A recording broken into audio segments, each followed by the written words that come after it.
Hi, I'm just going to talk about it. But thanks for coming along tonight. My name is Anna, I'm the Community Engagement Director here. I run the grant programs.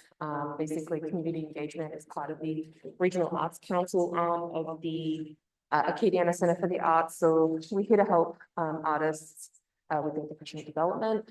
Obviously, we have a grant open at the moment, ArtSpark, which is our individual artist grant that's been running for 12 years. I think this is the 12th cycle. And for the second year in a row, this is now a federally funded program. So we're really excited that we can increase the amounts that artists are getting, providing more accurate funding depending on career stages. And some of we've had some really great changes this year. One of them is that artists can pay themselves. I'm sorry, you guys, that you can get it yourself last year. So you can pay yourself up to 20% of the award amount. It's a year-long cycle now, so it's the start date is May 1st, and it ends May 30. April 30 the following year. And then the final one is that we are going to give you 100% of the funds upfront instead of 2 payments, because we don't want people to be out of pocket. So we're all about making things easier for our artists.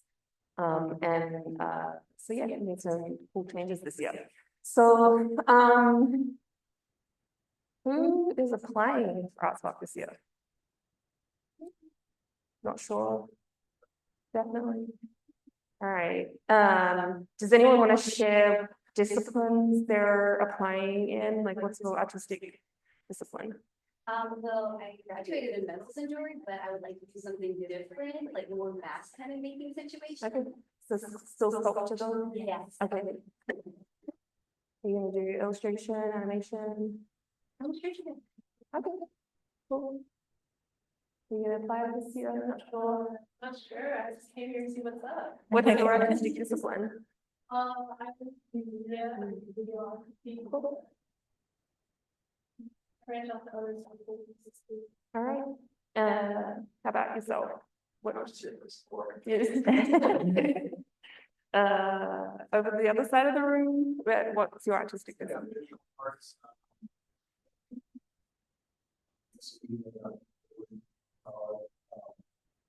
I do want to try something different. Yeah, that's okay. I want to try something different. And I don't know, it's so you're saying 100% upfront, 20% goes to the artist. Well, you can, yeah, that's up to you to decide. Yeah. Or you can just put it all into your art. Yeah. Anyone else want to share their discipline? Stuff back there? No. Okay. And then I wanted to check who here has been making art for under 5 years? 5 to 15 years. 15 plus. All right, cool. So obviously also the award amounts differ depending on your career stage. So up to 2,500 for up to 5 years. 5 to 15 years is up to 5,000, and 15 years plus is implied up to 10,000. So last year, we did pretty good at giving pretty decent amounts. So Nhi here was an emerging artist, and he got 1,800-ish, 1,900. And his mid-career, and she got 45. And then Denise is mature, and she received about 8.5. Yeah, it was close to that. So we did pretty good at giving decent amounts this past year. That's, depends on how these things go. That's what the breakdown last year. So tonight, though, speaking of these artists, we are going to take you through their processes. We want you to understand how they came to their ideas, how they applied for the grant and then how they executed their projects, because I think that sometimes getting started is the hardest part. So we wanted to share how these artists started. We're going to go with Denise is going to start us off. I'm going to go Nhi next, and then Anne closes out. So it's going to be about 15 minutes per presentation. And you can ask questions throughout, but we'll also do some general Q&A. So, welcome, Denise. All right. Can you hear me? Is this on? Yes. Okay. Wow, thank you. Okay, hi everybody. My name is Denise Gallagher, and I am a graphic designer, author, illustrator, visual artist, and now lyricist and playwright and director. I mean, not director, producer of music. So this is my story. My project last season was a tic-tac-toe musical. And if you had asked me the year before if I would have been producing a musical, I would have been like, what? So a friend of mine who is in music, in musicals, she had an idea for a treat. And I actually write and illustrate to have a couple letter published. And she came to me, she was interested in applying for the ArtSpark grant. She wanted to learn more about the process. And as we were talking, she actually, I said, oh, I love musicals, I love theater, I always sort of had this kind of dream. A lot of my picture books, a lot of the things that I write are music-based. This one, A Tic-Tac-Tale, is about a hound dog who plays the guitar in the swamp. And another book that I wrote is about a girl who sings a rhythm song to her brother tiger. So these are just the recurrent theme. And as I actually had brought a tic-tac-toe with me to share with my friend, and she said, oh, this would make an amazing musical. And I said, that's been just kind of this dream of mine to see something of mine on a grander scale, beyond the book, beyond the page. And she said, you should apply for an ArtSpark grant too. And I was like, oh, that's too much. She's like, she actually is the owner of Wonderland Theater. And she's like, that's what I can do. That's what I do. I make those things happen. And so the more I thought about it, we actually met again. I helped her with her, write her grant. And she and I met then on a separate occasion and talked about what it would take to actually turn tic-tac-toe. So I'm just going to this is how I started. Which it was a dream come true on its own. This is my very first picture of tic-tac-toe. It was published by University Press. I illustrated and wrote the entire book. I actually did the graphic design and everything. And so this is how it started. And then these are lots of, I have sketchbooks full of now. There were notes from meetings about money. That first, this one right here is all about when Allison and I met, like all the different aspects. When you go beyond, I'm used to sitting in my office, working on books, and like we're at my studio, it's me and my computer or my sketchbooks, and that's it, it's one person. When you do a musical, you have a team, you have people that you hire, you have creatives, you have actors. It's an entire production. And it's so outside of my comfort zone. But I said, I'll write this grant and I'll learn, from Allison. And so we sat down and we wrote things out to budget and timeline, like everything we needed, every step by step, what we needed to do to make it a reality. And then there's some lyrics over there, also lyrics here. Just I have a habit of writing in my schedule, like that's what I do. I don't get onto the computer. I need to have it in my hands. So I have a bunch of these little sketches around. and that's what I do. So that's what I started, and then, you know, I actually got the ArtSpark in it, so it was kind of like, okay, now Joe existed. Which was great, and it was very exciting, but it was like, okay, now this is a reality. So now I have to, really kind of kick it into gear, but I mean, I actually had started thinking about all these sort of creative things before I actually taught the ArtSpark, because it is, you know, it was a shorter time period, of getting, you have to complete your ArtSpark grant for a certain date. And so to actually write the play, write the music, work with a musician, hire actors, work with the actors, you know, all of that in this, how many months? 9-month period is really kind of a big turnaround for a musical. But now 12 months. But now 12, yes, now you got more time. But I did it. I mean, so, but these are the kind of things that I actually get to hire a costume designer. So I, based on my sketches, and then I did like Pinterest boards, like this. I did sketches of each character, and I worked with a set designer, and there's one of the guitars right there. The set prop designers, and so I took parts of the illustration of my book. I actually built a car. We built these phones. We built the guitars. All of these things to help. You know, there are all these moving parts. And then another thing, I love theater. I've attended lots of theater, but I don't know the first thing about putting on a play or even, you know, those kind of things. So I was able to hire Alice. So the grant gave me money to hire Alice to do those kind of things. And I worked alongside her, so I learned a lot.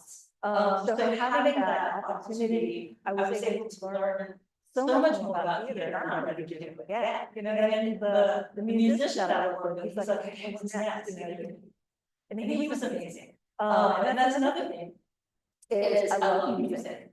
I like to write lyrics, can't sing. I've never written a song, I've never written music, I don't know how to write music. But what I did is I put together sort of a playlist of sort of Louisiana song, just music that I felt had the vibe that I was going for. And then I wrote lyrics, and I sort of came to Colin Smith, is his name, who works also with Wonderland. And I came to him with my lyrics, and I sort of sang them horribly out of tune. But he also listened to my playlist, and so he sat at his piano and he was like, "You mean something like this?"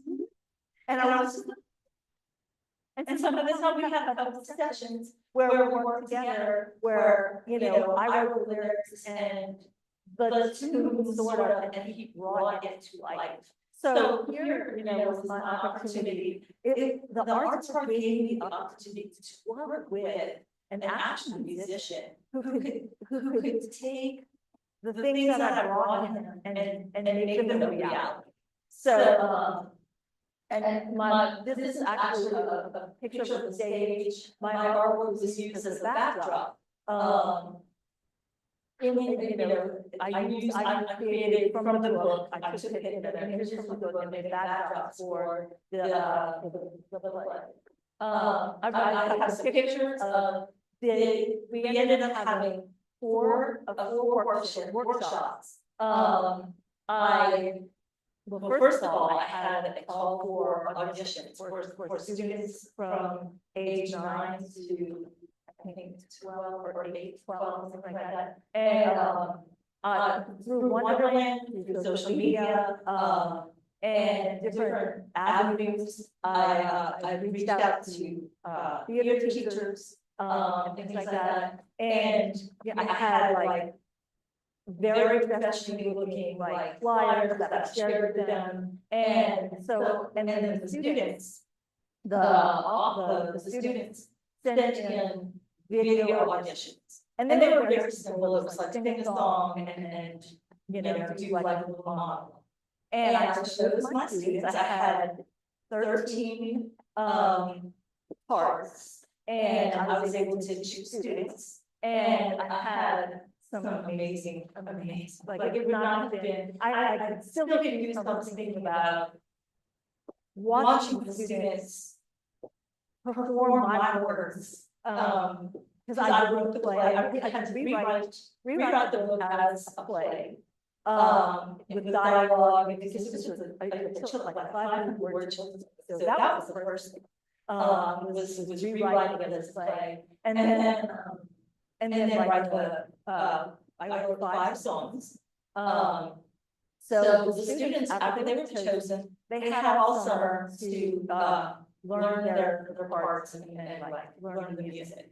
And then we had 2 weekends in a row, Friday and Saturday. We got together in Wonderland, like in the evening on Friday and all day Saturday. And then the next weekend, Friday, Saturday, and then Saturday night, we performed a tic-tac-toe one time. And video and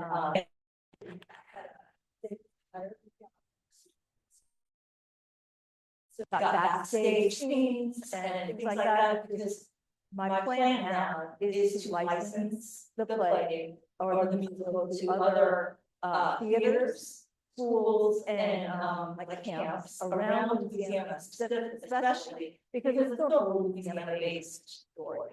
So hopefully by doing that, I will bring income back to me, and then also, share this art form. And I've already spoken to different arts councils around the state, and they've expressed interest. So right now, I'm waiting on the music to be made into music, like so that's what college is doing for me. But hiring professionals. I mean, I hired lighting directors and sound directors, and I actually did the makeup. And costume designers, set designers, all of this is professional. Everybody was still professional and treated this like it was a professional play. I mean, because to them, that's what they teach. And I was just so impressed with the professionalism of Wonderland and everybody that I worked with. And it would not have been what it became without. And then I was able to find out who was the guitarist, and so she played like the guitar part that was using the analog guitar. Here, there's me with some of the props that were the sound, lighting up the sound. This was a dress rehearsal, and that was the director, Allison Brandon. And then it was, I mean, I don't know if you've been to Wonderland Theater, but it is an adorable, wonderful space for theater, especially this type of theater. And I mean, these kids were so cute, and they were so into it. And I mean, they were just adorable. So I'm going to play with you a little promo.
That is mine. So, thank you. So yes, it ended up being a pack house, completely sold out. It was free. I didn't charge tickets, but I had an online, like, rent RSVP. And so the theater was full, and the audience was amazing, and it was just, like I said, like I had goosebumps just watching these kids perform my work. Like and this is something that was so beyond my comfort zone. That, like I said, I never thought, if you had asked me before, that I would be doing this. But it was really a dream come true. So I'm so excited for the possibility of seeing it also perform again, throughout the state. And it's going beyond just this one, because it has the potential to do that. So that's what the ArtSpark has done for me. And so whenever anyone asks me about ArtSpark, I say, if you have an idea, go for it, because it's, especially now where you can, pay yourself a little bit, you get the funds beforehand, because I mean, you really have to kind of think about the budget. That was one thing that, like I had to line by line, and, I had to put the money out, in advance, because I didn't have that %. But it was, I was able to like make it work, and that was another thing that was just learning about bigger budgets and budgets for projects that were, bigger than just, not just, but a picture, something with lots of moving parts. So congratulations on everyone, like go apply for ArtSpark, do your thing, like push yourself and be creative. People, if you have any questions for me, about writing a grant, or, and that's the thing, ACA is always here for you to, answer questions about writing a grant, and like open door, like always. So, use that resource. And that's all.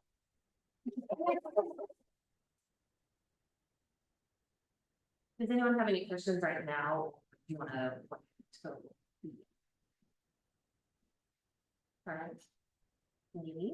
Let's get you mic'd up.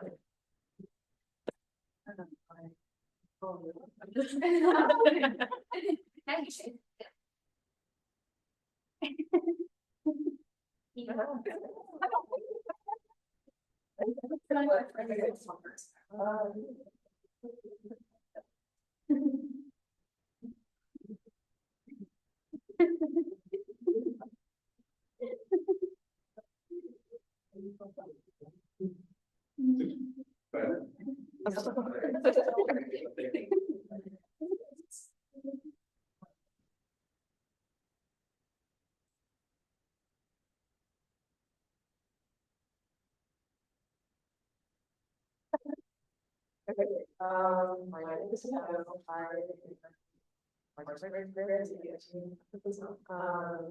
I was a rich artist, so my budget was a lot smaller, and we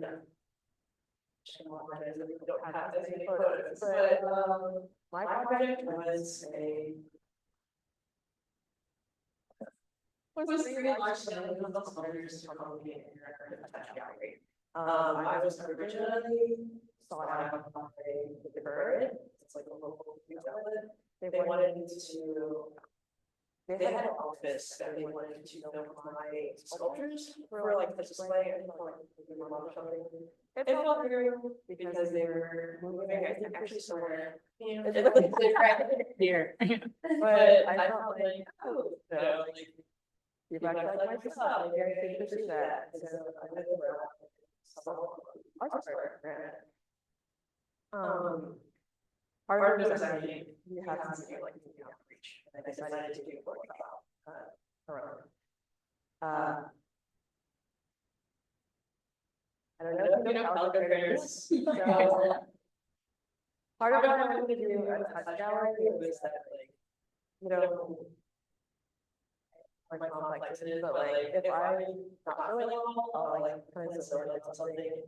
And Calico Critters are, I don't know if you know what walking is, but they're very tiny fibers. And so like, it kind of mimics like a short hair. But I wanted to kind of share like what that did for me for someone else. Like maybe someone else like that too. And I also wanted to make a gallery if I still don't want it. You know, it's kind of, I don't keep doing that. Funding, mine is just so informative. My funding, I based it around grant guidelines. They have like percentages. I don't think that's not gonna be anything. So like percentages for each. Yeah, yeah, we still work with a rubric. Okay, well, they had like, I think 50% was like for your supplies. So I was just like,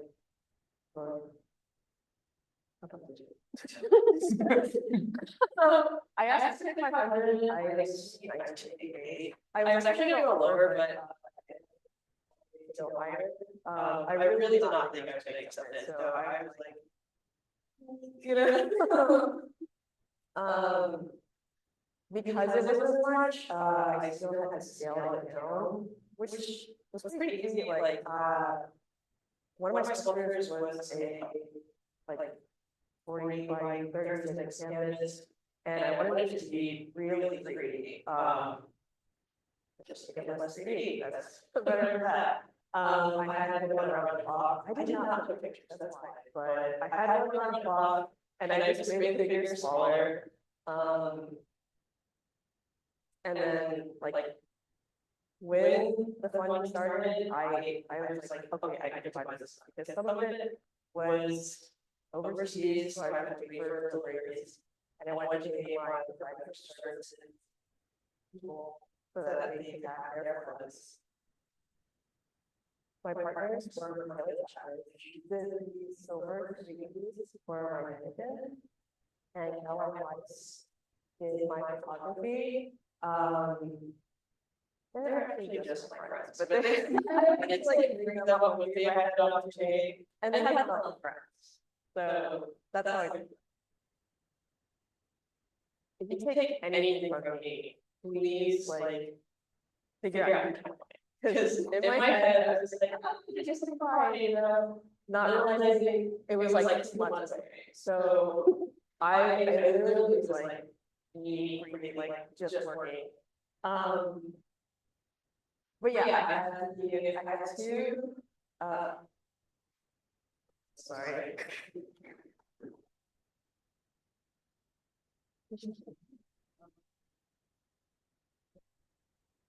I had 2 galleries, which felt really good because that's the first time I had done it before. I just do like illustration and watercolors, but this was maybe like my second half of your experience with building.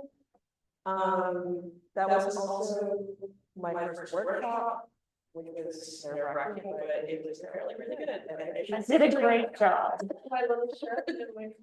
yeah, the workshop was like walking me through it, and you had a little trigger to take home.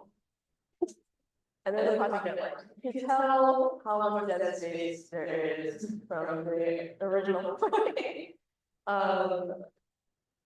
Yeah, this was my schedule. I basically just went to bed. All that I needed is just working. So I like how this thing like. This is a bit depressing, but this is not the brand's fault. This is solely my fault. But yeah. The pros, I get a lot of confidence in my own abilities because like I'm just not very, I'm not very confident in myself. It's very, when I got the brand, I was like, oh my gosh, and then seeing a bunch of galleries, and like interact with it, it's really cool. I'm more familiar with the whole art scene, so before this brand, a lot of my sculptures were like small size and small, and I was not showing it to anyone. And this brand like really made me get out of my comfort zone. And then you know what? And have this experiences. Yeah, also new experiences and opportunities. Yeah, I was not used to having that much money given to me. I really did not think I was going to get any. So this is what the cons that I like from the schedule. Of course, I had burnout. So like my friends would be out. I was like, don't do it. I really became like a hermit and excited, but like I needed to make project work. And it did work. But yes, I still feel almost fine. And then you have to hold it's not about anything else. But I made it happen. And I remember so that's great. I'm so sorry my presentation was like so depressing, but that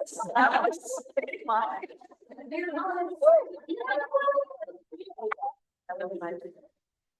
Also, it was really easy to do budgeting because it provides you like a Google spreadsheet, and also like this was my first time applying for the grant and getting accepted.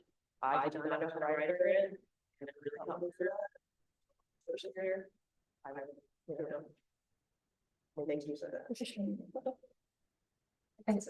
Please learn from me and don't do burnout. Like, let me know if like you get a grant and you feel like you're doing burnout, like, we can talk about these things. Make different deadlines. Well, you know, make different decisions about. Wait, I learned from them. Let's see, and let's see.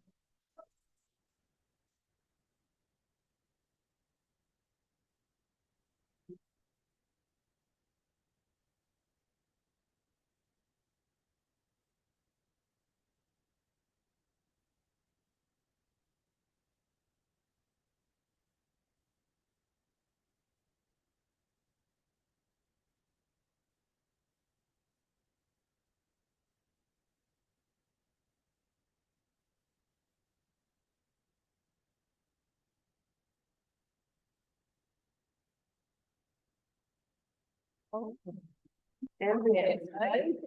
Oh, sorry. Hi, my name is Anne Bujold. I am ArtSpark Art Award. As a mid-career artist, I applied for $5,000 grant, $4,550. And so my project was a project that was going to happen anyway. Just the ArtSpark grant really shifted the scale of it.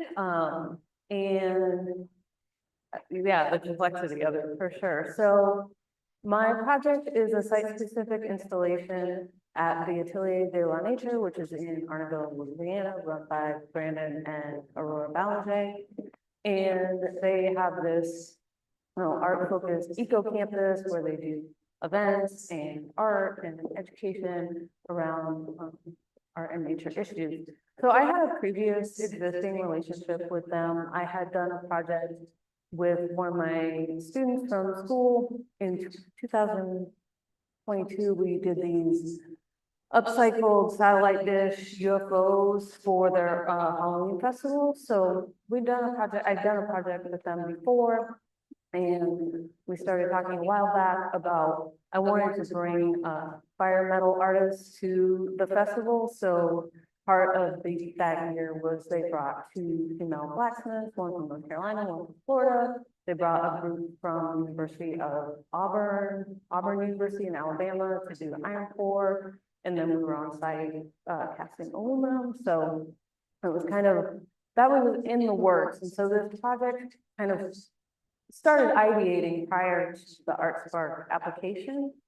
And so the theme for this year's, or last year's Halloween festival was creepy crawlies. And there's a lot of backstory to that. But, you know, Brandon and I were kind of playing with some ideas. What could I do? What could it be? And he suggested that I reach out to Kimberly Ham, who at the time was a PhD student in the University of Louisiana B Lab. And I didn't say I do teach sculpture at the University of Louisiana, so I'm in the university community. And so I reached out to Kimberly, I went over there, and she showed me all their drawers of bees. And I was like, wow, this is amazing. I didn't know that there were so many kinds of bees. No idea. My artistic practice, I'm very interested in art, nature, ecology, the social construction of nature, all those kinds of things. And so one of Kimberly's projects for her graduate work is around, she has about a dozen sites in the area that are pollinator gardens, where she goes and does census counts. And so they're tracking, you know, native pollinators. So that's the interest is around like these native pollinator gardens. And so one of the ideas that we had was like, well, we're going to make a sculpture for bugs, like we talked about habitat sculpture. But it's sort of been like, you know, the bees would make their own home, but what the bees need, these native bees, is these specific plants and flowers for their, you know, sustenance. And with changes to the landscape because of agriculture, you know, that these bees become threatened. And so part of this for me, you know, what I like about my practice is it's always like I'm learning through my making, and I'm relatively new to Louisiana. I've only been here for a couple of years. Don't know that much about native plants. I don't know much at all about the Louisiana ecology. So it's a really cool opportunity to get to learn about these things, to partner with Kimberly and go through this process. And so my project, you know, was my proposal was for a site-specific installation combining metal sculpture and native plants, responding to the needs of bees.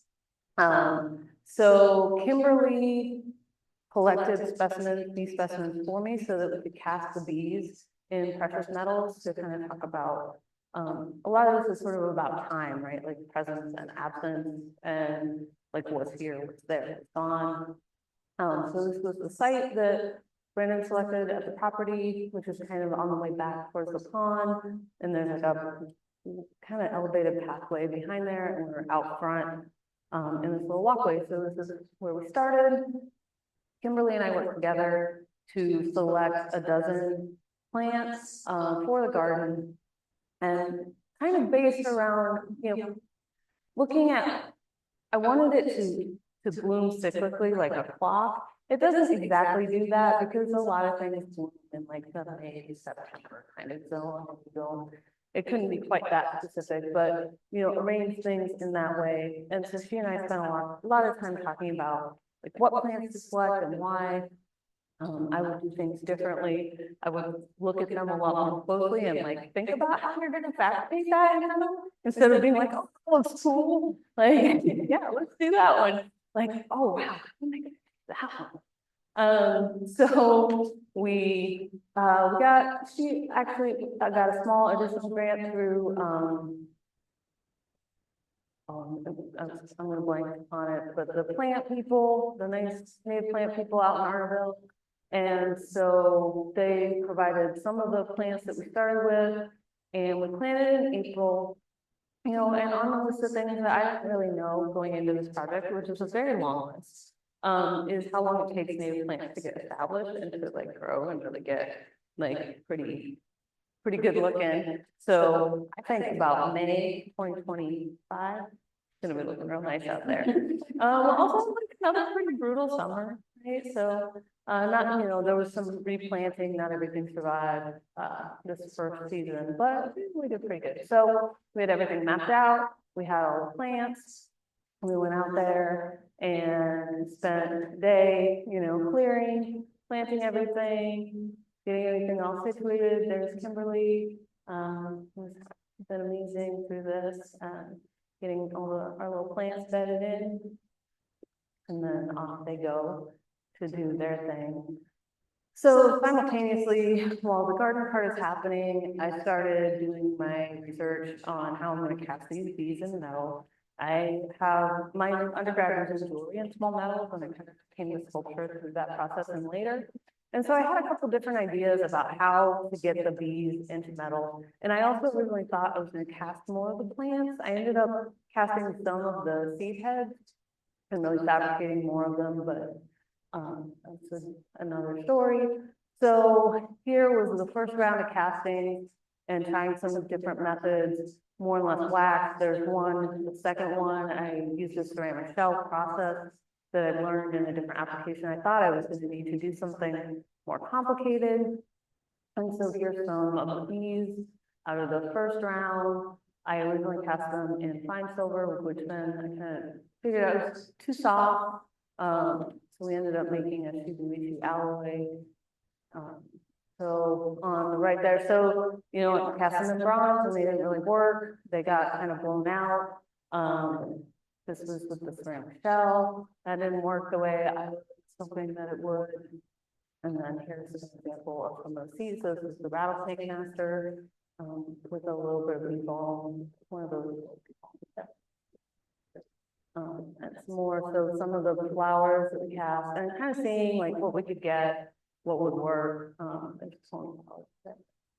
And so one of the great things about ArtSpark was getting to hire people to help. And so Sharon Plano, who is an alumni of the UL Metals program, was around and available. And so once I kind of figured out how we're going to do all this and like what the best method, Cassidy's, she came in and helped me. You know, here we're working on getting them all souped up on the waxes, clean the wax bases. So these go on the wax screw.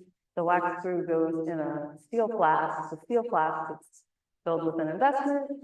That goes in the kiln. It all gets baked out. And then once it is cooked and ready to go, we make the metal part. Let's see how this goes. So this is a So we use a centrifugal caster because it's a jewelry technique and it really pushes that metal into the mold. I tried vacuum casting them and it just didn't have enough. So that was our method. And then I also wanted to show you guys, I mean, I had no idea how small some of these bees could be. Like there's over 10,000 species of bees. I had no idea. I learned so much. So here's like, yeah, so Sharon and I worked on casting all these bees. She did the majority of the cleanup. So cutting them off with bases, you know, cleaning up all the casting imperfections. They didn't all work. Some were better than others, you know, so they didn't all make the cut, but okay.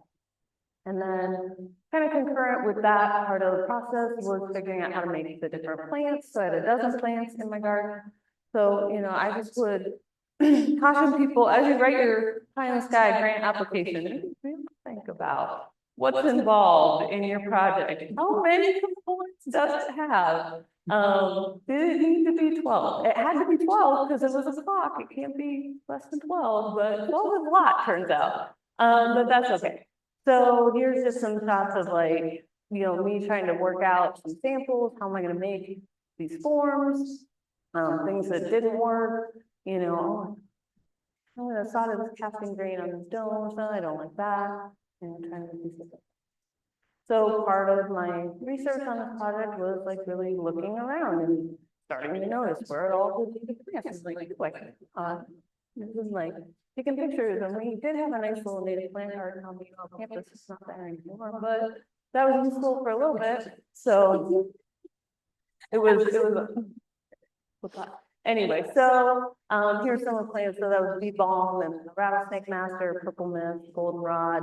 And so I really started noticing as I was walking around, like seeing plants out and about. Oh, I know who this is. And really paying attention. So here's the process of making purple mist flower, working out. So this is all fabricated steel, wire, a little bit of pipe, like that. And so these forms, and then together, and it's like that. And so walking through a couple of them. This one, oh my God, that's a blue sage.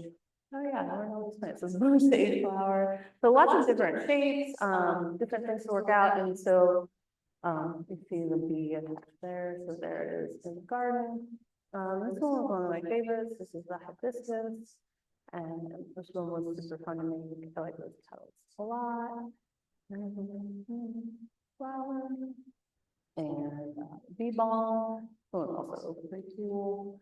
This has got so many components and different elements to it. Fun little bronze, hammered bronze elements. And so part of what I had to kind of figure out along the way was I initially thought I was gonna like cast all of them, and the bees are to scale, but because of the size of the landscape, like the flowers need to be bigger.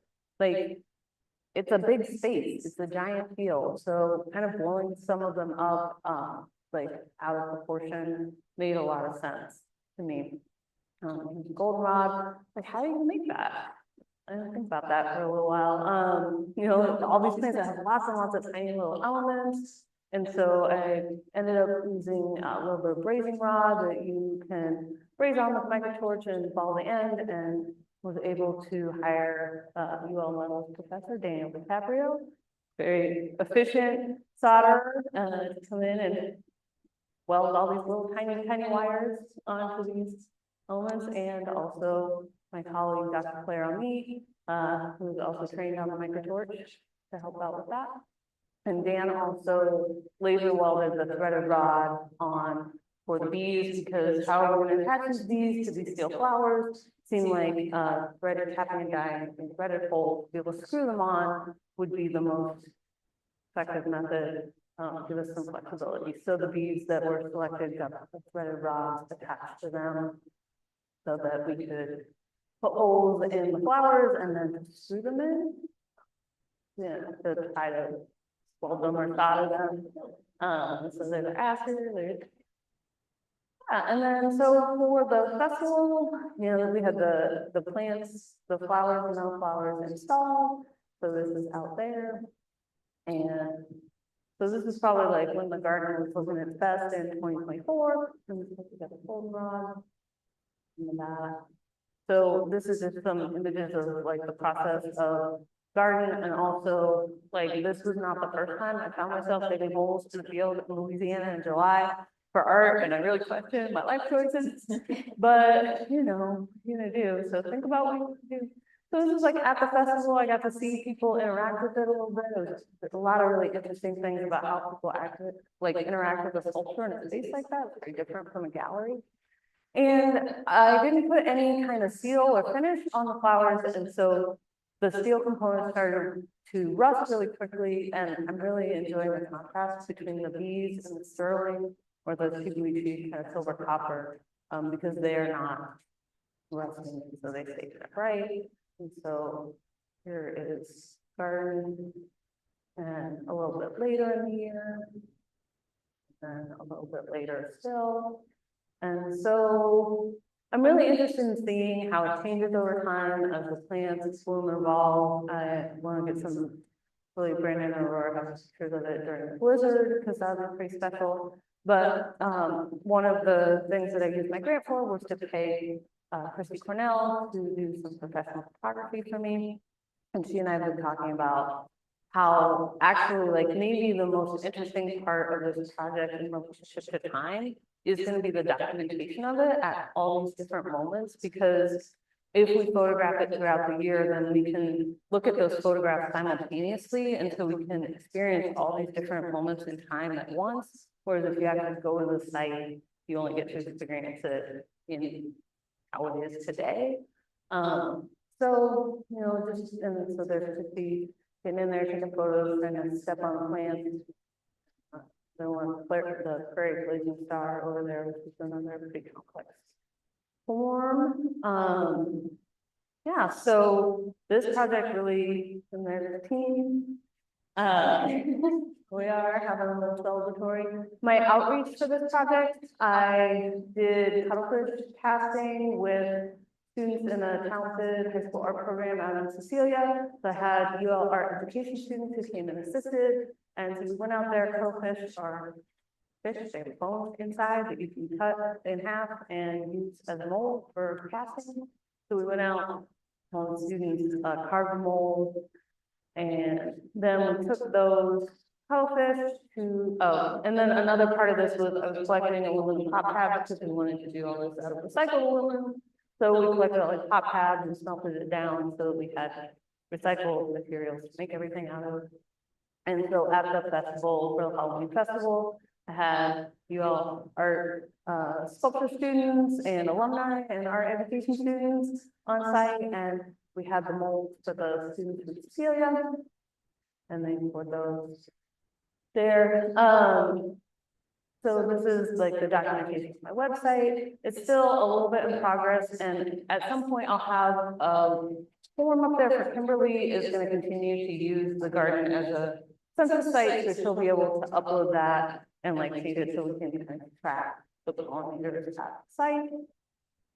And then my only sort of admin suggestion that I threw in was like my methodology, which is just like put everything in the same place and then like sort it out later.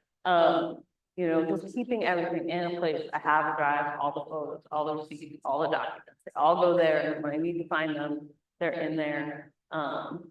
Similarly, you know, I'm not the most type A organized person, and I can attest, but like, I just make sure I put all my receipts in the same envelope. I know they're in that envelope. So that's my suggestion, you know, all in the same folder, all in the same drive, and then you'll find them later in the Excel card. So.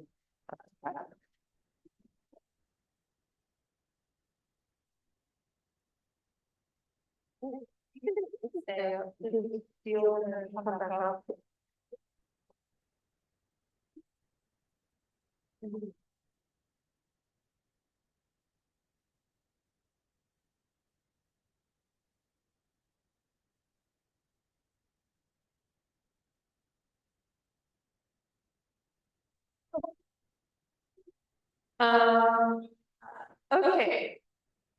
Well, thank you so much. So much work that went into each of those projects, and we had that Inside of Stella presentation weeks ago, and seeing all of your work in the same space was really like amazing, and I felt so proud of everybody. I think this is the first year that I've been working here that everybody submitted everything on time, and it was. Gratitude. Does anyone have any questions? Here. Yeah, go ahead. Yeah, I didn't. Can you be back up for this? Yeah. Hi guys, love Jill's presentations. One of the things I have for y'all is when you're doing the community outreach aspects of your ArtSpark journey, what were the things you were considering during the process?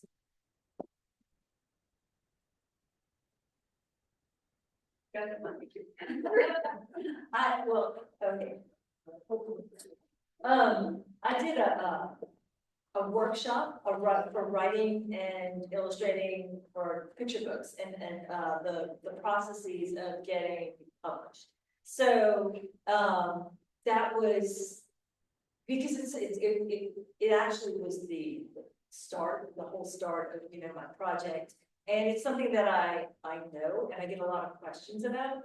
And so I felt like it was a great way to, and it was full. I mean, this room was full of people. And we just talked about, so I mean, so many times I've had people come up to me and say, I have an idea for a picture book. And don't realize like, the different steps. So it was part of, because of who I am and what I do and what I know and how I can give back to the community, by doing that. So, as it was sort of, like, because of, the Tip Tap Tail was where it all began.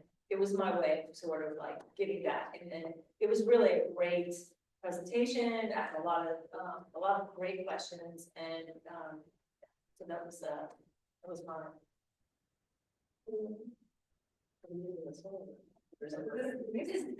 This sounds good.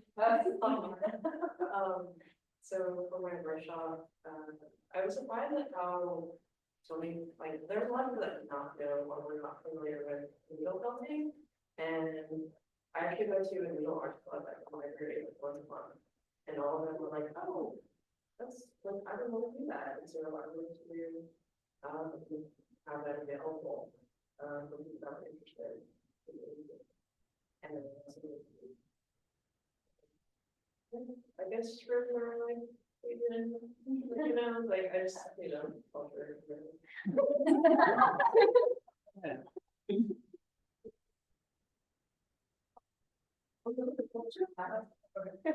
Okay, so I mean, I ended up out at Cecilia because Brian and Aurora had a relationship there, and anytime I have an opportunity to bring something into the classroom that's not typically accessible, then a lot of times things are not typically accessible. It's very exciting.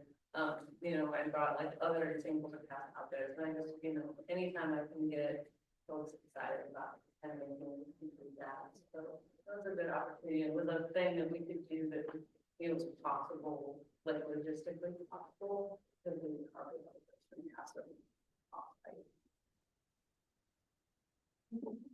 actually, similarly, my age, I was really impressed with everyone's presentations.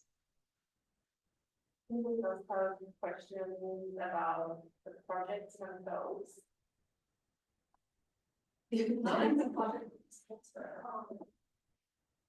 That's cool. But also like, if you have questions about the program as well. So Nhi said how like they felt there were some cons that they had to face during the process of making. So were there certain cons that either of you two had to face during your own process, and anything you advise for upcoming ArtSpark member to avoid?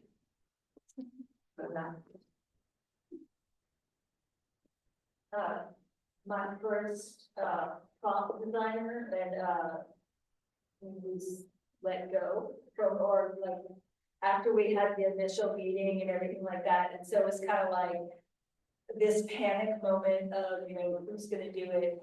But we rallied, and Colin Smith, who was the musician, actually said, well, I'd love to do prompt design as well, so I'll do it. But it was there was a so working with that many people with that many moving parts, sometimes things fall through or people disappear or something happens and you have to like not panic.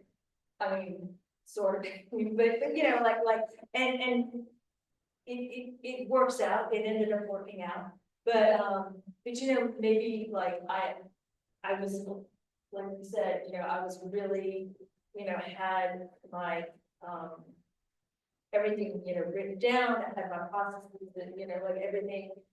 So it was easy to figure out the moving parts, and there were a lot of moving parts, but that was the biggest big scariest thing to me was like that I was going to pay him a lot of money to produce all these props, and now how is that going to work? And I was like, am I going to do it? Or I mean, I did a lot of work with them, but yeah, so it turned out okay. But to make sure you kind of have a plan, and even plan for things like that, especially if there are a lot of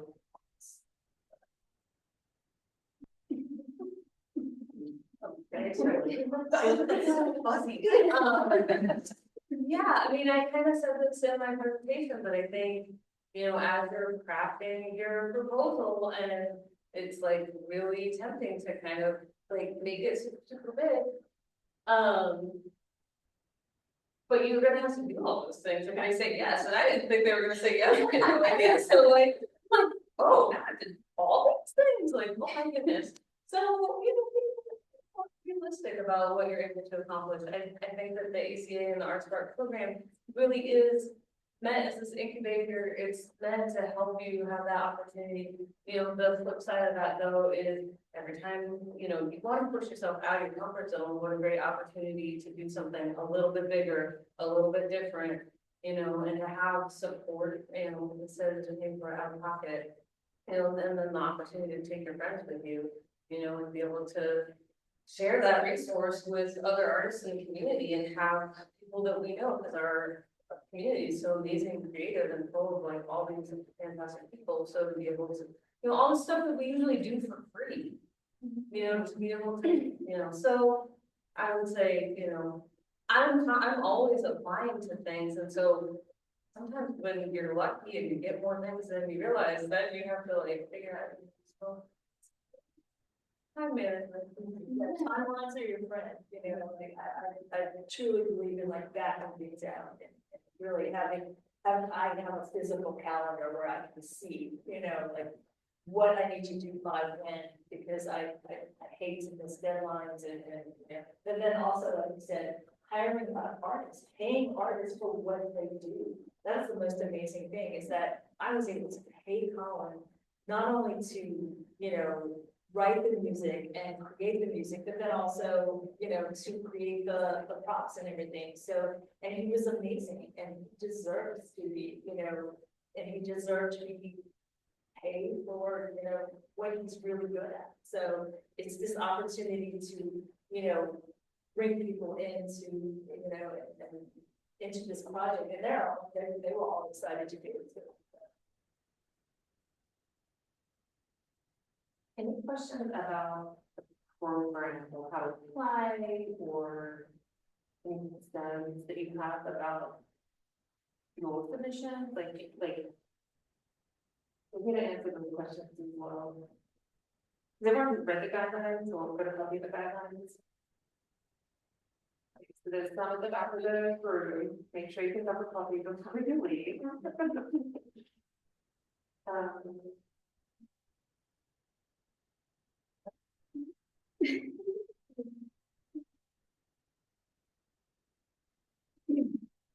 It's not so much like a question about guidelines, it's much as specific to all of you guys, like, what is your favorite part of doing all this? Do you have a specific memory moment? I don't know if you guys have said that already, like, with each of your projects, like, what was like, wow, I feel fulfilled, like, this is going great. Like, do you have a favorite moment for what you've done?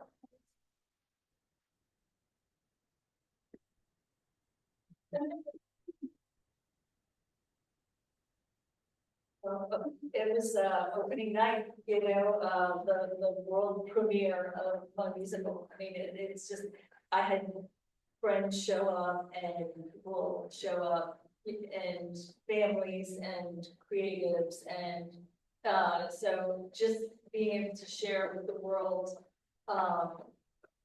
this dream that I had, you know, like of bringing, we said age to stage, you know, and it was seeing that become a reality and seeing a theater filled with people there to see, you know, but not just my work, like these children, you know, who had put their heart and soul into learning the songs, and they were humming them up.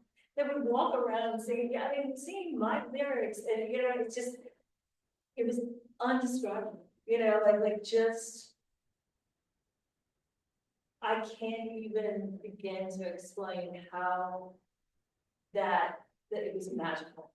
And so, you know, it was a lot of work, but it paid off in leaps and bounds beyond even just anything. I had this experience, I had this thing that I've done, and you know, this thing that I've created, and this experience that I shared with these children and these families and these, you know, other creatives. Yeah, it was just absolutely an amazing experience, so.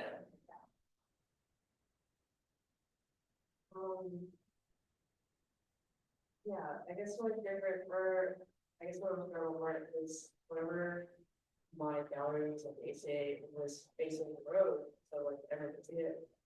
And I did not want to be like, you know, hovering in my gallery, like, hey.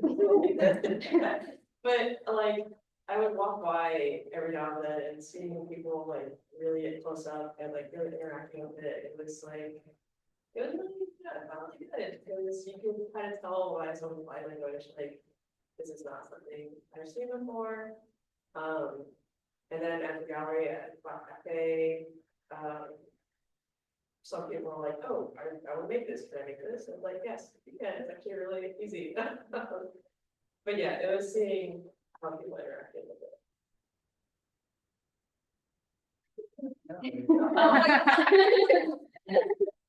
I mean, I would say there were many moments along the way, and I think, you know, like getting those first little cascades with the keys was like, you're like, oh my gosh, I can see the hairs on their legs, like, we got antenna, like, you can, and it was, I mean, there, it was like, this is unbelievable, I can't believe that this is working,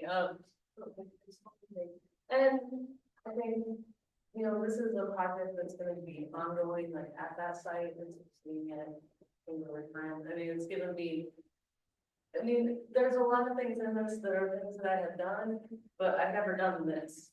And like getting to work with Kimberly, like getting to actually like work with a scientist and like make that ecology art connection in a really real way is yeah, it's a really cool opportunity. I'm about to donate a flower to the Louisiana Plant Society auction, and I know like I'm developing relationships with people, you know, because there's so much going on with the master naturalists and master gardeners and the big and prairie stuff, and like, so I don't know, I'm very excited to like start all that conversation from the art side, because like Fran and I talked about this a little bit, like, you know, you have to know something to like care about it enough to want to save it. And I think that, you know, when you think about environmental issues, it's, you know, a lot of people are just like not really having contact with nature. When you make, so getting people curious and getting people interested. So that's really exciting, and I'm excited to see where this project, I have a belief that this project will continue to impact my trajectory moving forward.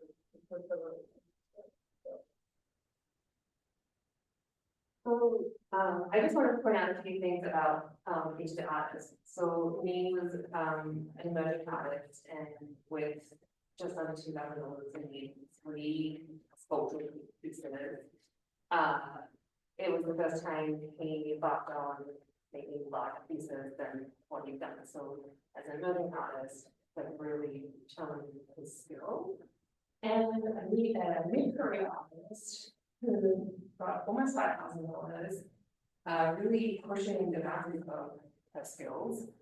So we're looking, you know, in that mid-career section, we're looking to really challenge yourselves and make sure that your skill is where it needs to be to move on to the mature area. And Denise, who has been graphic art, illustration, book design, all these things that many years actually challenged herself by stepping outside of that box and doing something completely different. So I think, like, I just wanted to point out, like, the way that these artists really kind of encapsulate what stage of their career they're at and what we would probably expect from artists in those things as well. Like, so looking at artists in parts of the board, do you have anything you wanted to share?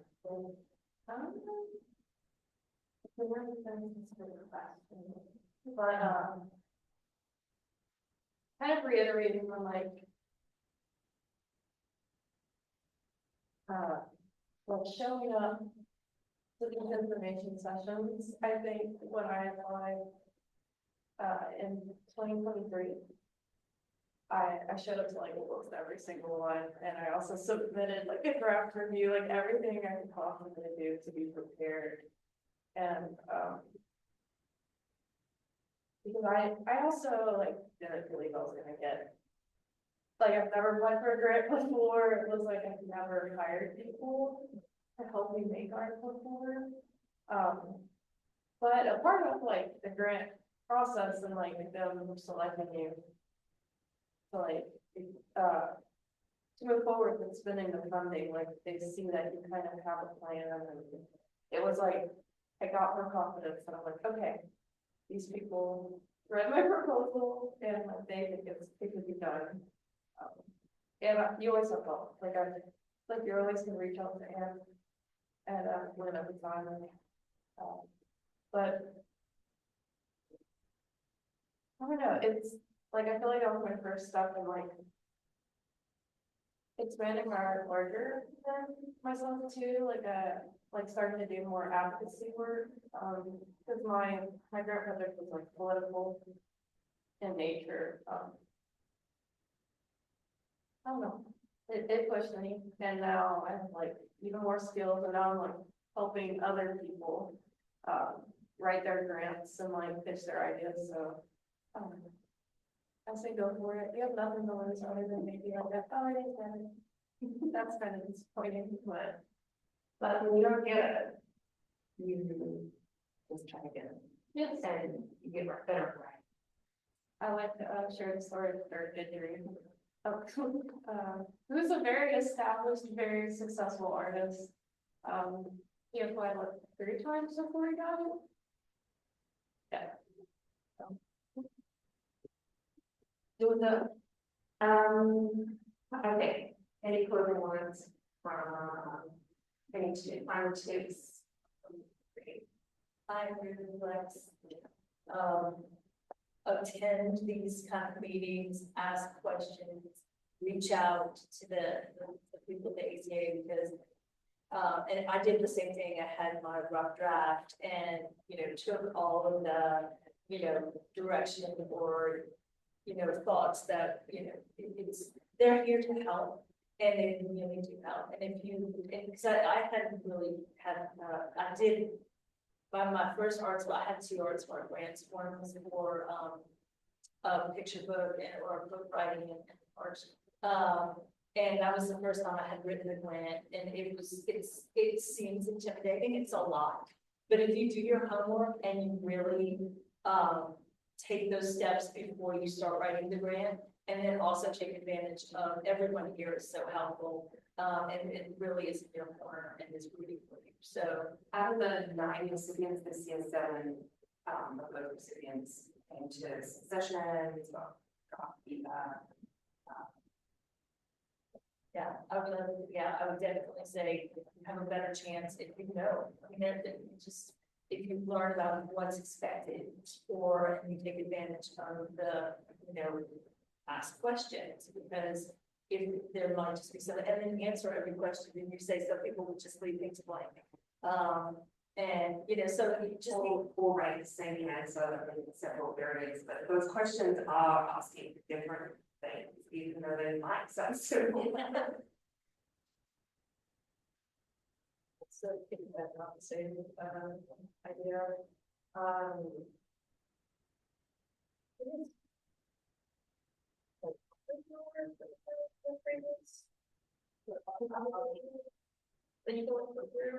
Oh, yeah, doing business hours, 9 to 5, Monday to Tuesday to Saturday. We have a big box of binders down behind the front desk of every single application ever submitted to ArtSpark.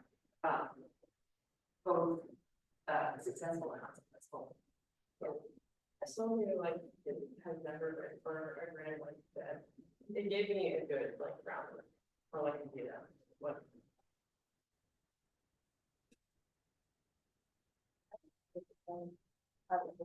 There was like, it helps you like feel like you're on the right track, like, okay. And it's very helpful, because I don't know if there's like the specific scores, but you do know, like, when you're reading each application, if it has been approved or not. So It's extremely helpful.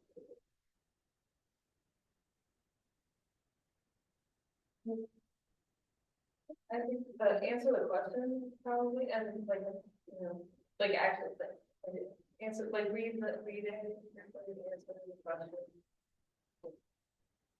The questions that are being asked, you know, and yeah, think about your project, like, you know, how are you ideating your project and like knowing that this grant has a component of being outreach, like how can you bring that in? Or is there a different project you can do about that they do to get better fit for the framework of the grant? So, I mean, and obviously it funds everything from performance to like skill filters, that topics, writing, all kinds of different things. So not really something that we do, but about what the purpose of the grant is and if your project could fit, then spending a lot of time trying to shoehorn a project that doesn't fit into that framework might not be the best use of your time.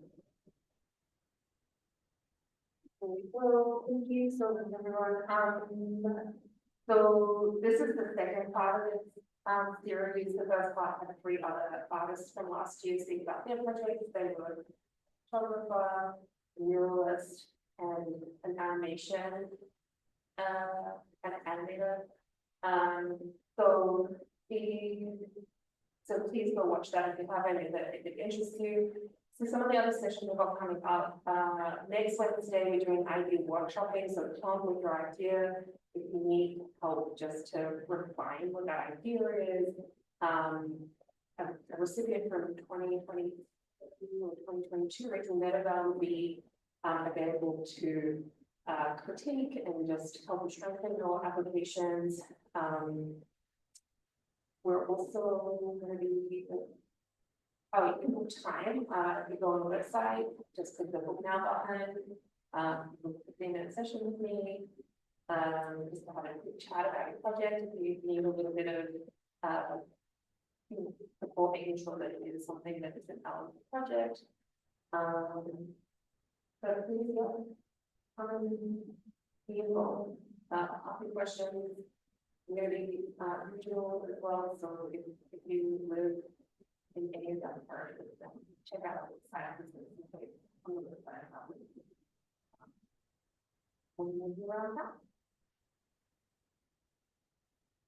right, well, thanks everybody.